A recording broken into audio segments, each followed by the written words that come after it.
High court में दिल्ली सरकार की ओर से नगर निगम की शिक्षा एवं स्वास्थ्य सेवाओं के अधिग्रहण की बात कहे जाने का मामला तूल पकड़ता जा रहा है। बीजेपी ने इसे नगर निगमों को कमजोर करने की साजिश बताया है। वहीं कांग्रेस ने आरोप लगाया है कि नगर निगम को कमजोर करने की परंपरा बीजेपी ने ही शुरू की थी और उस परंपरा को अब आम आदमी पार्टी निभा रही है।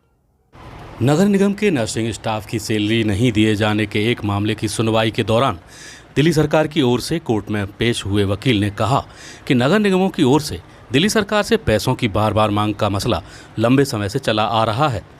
दिल्ली सरकार इस समस्या के समाधान के लिए नगर निगमों की शिक्षा और स्वास्थ्य सेवाओं का अधिग्रहण करने के लिए तैयार है।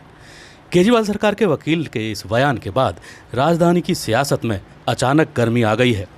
आम आदमी पार्टी ने आरोप लगाया है कि नगर निगमों में सत्ताधारी बीजेपी शिक्षा और स्वास्थ्य सेवाओं को संभाल नहीं पा रही है। जहाँ तक स्वास्थ्य और शिक्षा लेने की बात है, देखिए स्वास्थ्य और शिक्षा दोनों बुनियादी चीज़ें हैं जो एक आम जनता को चाहिए। और तीसरी सफाई। अब तीनों चीज़ें एमसीडी से हो नहीं पा रही। अब दिल्ली सरकार के स्वास्थ्य हॉस्पिटल देखिए और स्कूल देखिए और एमसीडी के देखिए, ज़मीन आसमान का अंतर है। तो उसी नाते आज हमने कहा है कि आप स्वास्थ्य और शिक्षा भी अगर आप चाहें तो हमें दे दें। और ये कोई हम नहीं कह रहे कि ये प्रपोजल खुद एमसीडी स्टैंडिंग कमेटी में एमसीडी लेके आई थी कि हम भारत सरकार को हॉस्पिटल देना चाहते हैं, लेकिन कायदे से भारत सरकार को दे ही नहीं सकते। अगर देना है तो दिल्ली सरकार को ही दो। जब ये हर बात एक बात का रोना रोता रहते हैं कि हमारे पास पैसे नहीं है, डॉक्टर हड़ताल पे चले जाते हैं, टीचर्स हड़ताल पे चले जाते हैं और बच्चों को किताबें तक नहीं मिल पा रही, तो ऐसी हालत में दिल्ली सरकार की दिल्ली की जनता के प्रति जवाबदेही बनती है। और जिम्मेदार सरकार होने के नाते अपनी जिम्मेदारी समझते हुए उन्होंने ये कहा है कि दिल्ली के लोगों को अच्छा स्वास्थ्य मिले, अच्छा शिक्षा मिले, तो हम चला लेते हैं। उधर भारतीय जनता पार्टी ने आम आदमी पार्टी पर आरोप लगाया है कि वह निगमों के हक का पैसा देने के बजाय निगम की सेवाएं उससे छीनकर निगमों को पंगु बनाना चाहती है। खुद दिल्ली सरकार की शिक्षा व्यवस्था का ये हाल है कि सरकारी विद्यालयों में 1.5 लाख छात्र घटे हैं। पिछले 2 साल के अंदर दिल्ली सरकार के स्कूलों में 1.5 लाख बच्चे कम हो गए। आपने कोरोना काल के अंदर देख लिया कि क्या हालत अप्रैल के अंदर थी, जब दिल्ली सरकार के हॉस्पिटल्स के अंदर मरीज जाते थे। उस वक्त वहाँ पर कोई हालात नहीं थे। जब अमित शाह जी LNJP में गए, उन्होंने एक डायरेक्शन दी कि आप 3 दिन के अंदर अंदर जितनी डेड बॉडीज़ हैं उनका क्रीमेशन करवाइए और उसके साथ साथ आगे जो सिस्टम को ठीक कीजिए। अब ये शिक्षा और हेल्थ के नाम पर जीत कर आए थे। मैं आपके माध्यम से पूछना चाहता हूँ, क्या वो स्कूल चलाने में सक्षम हुए? आज उनके 2 लाख बच्चे कम हुए, 1.5 लाख बच्चे कम हो गए वहाँ से। आज हॉस्पिटल चलाने की स्थिति में नहीं थे तो सेंटर को इंटरवीन करना पड़ा। जब ये अपने हॉस्पिटल्स को नहीं संभाल पा रहे, अपने स्कूल्स को नहीं संभाल पा रहे, केवल एक बिल्डिंग लेकर उसको मीडिया में दिखाने से कुछ नहीं होता। आप मेरे साथ चलिए, मैं आपको दिखाता हूँ कि बहुत से स्कूल ऐसे हैं जिनकी बिल्डिंगें बिल्कुल जर्जर अवस्था में हैं, जहाँ पर टीचर्स नहीं हैं, जहाँ पर बच्चे स्कूल में नहीं आ रहे हैं। तो स्कूल में ना आने का कारण यही है कि आप लोग व्यवस्था अच्छी नहीं कर रहे हैं। केवल विज्ञापन देकर आप स्कूलों को चला रहे हैं, हॉस्पिटल्स को चला रहे हैं। जब सेंटर के इंटरवीन करने पर ही यहाँ पर दिल्ली में कोरोना की हालत में व्यवस्था में सुधार हुआ। और जब सेंटर ने थोड़ा सा हाथ पीछे हटाया, आपने फिर देखा कोरोना मुँह खोलने लगा है। आज दिल्ली के अंदर फिर वही पुरानी हालत में आ गए हैं।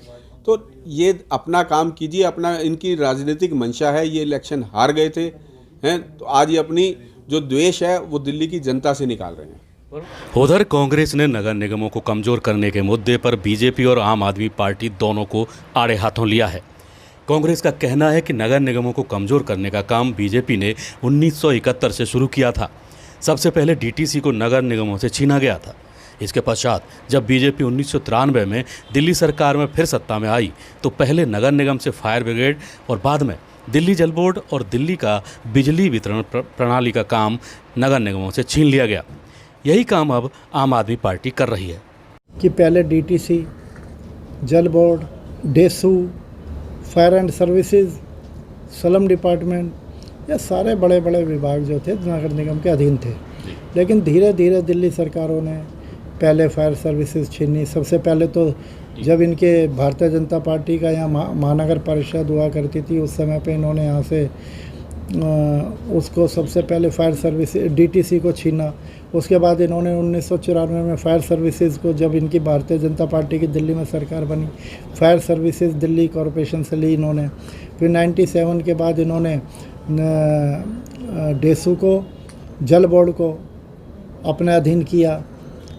तो उसके बाद स्लम डिपार्टमेंट को भी अब स्लम बोर्ड एक अलग बना दिया। धीरे धीरे नगर निगम की शक्तियों को ये छीनते जा रहे हैं और वही साजिश का नतीजा है कि एजुकेशन और हेल्थ डिपार्टमेंट भी नगर निगम से छीनना चाहते हैं। मैं जब आज की तारीख में इन पे पैसा देने के लिए, नगर निगम को पैसा देने के लिए नहीं है, लेकिन इन्हें यह विभाग दे दिया जाए तो वो उनके सबकी सैलरी दे देंगे। इसका मतलब कहीं ना कहीं राजनीति हो रही है। इनकी गिद्ध दृष्टि इस चीज़ पे गड़ी हुई है कि हम किसी भी तरह से नगर निगम को पंगु बनाएं, नगर निगम को कमज़ोर करें और ये जितने भी विभाग हैं इन विभागों को हम अपने कंट्रोल में रखें और हम अपने विधायकों की शक्तियों को बढ़ाएं और निगम पार्षदों को कमज़ोर करें। यह इनकी सोच है और मैं समझता हूँ यह सोच जो है ये आगे आने वाले समय के लिए बड़ी विश्वासघात है, क्योंकि कोई भी एक पार्टी की सरकार भ्रम में ना रहे। कभी ना कभी ये सरकारें आती हैं तो कभी इन सरकारों के उनकी जगह दूसरी सरकारें भी आती हैं, लेकिन किसी भी संस्था के साथ इस तरह का भद्दा मजाक नहीं करना चाहिए। और जब न्यायालय के अंदर जाके दिल्ली सरकार का वकील इस चीज़ को कह रहा है तो इसका मतलब दिल्ली सरकार की पूरी मंशा है कि दिल्ली नगर निगम के विभागों को अपने हम अधीन करें।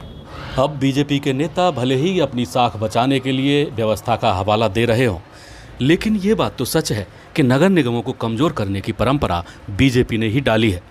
2019 में पीएम उदय योजना के जरिए भी नगर निगमों को कमज़ोर ही किया गया है। बीजेपी सरकार ने इस योजना के जरिए नगर निगमों से अनियमित कॉलोनियों के लेआउट प्लान बनाने का काम भी नगर निगमों से छीनकर डीडीए को दे दिया है। अब देखना यह है कि इस वास्तविकता को बीजेपी स्वीकार करती है या नहीं। Bureau report A to Z news.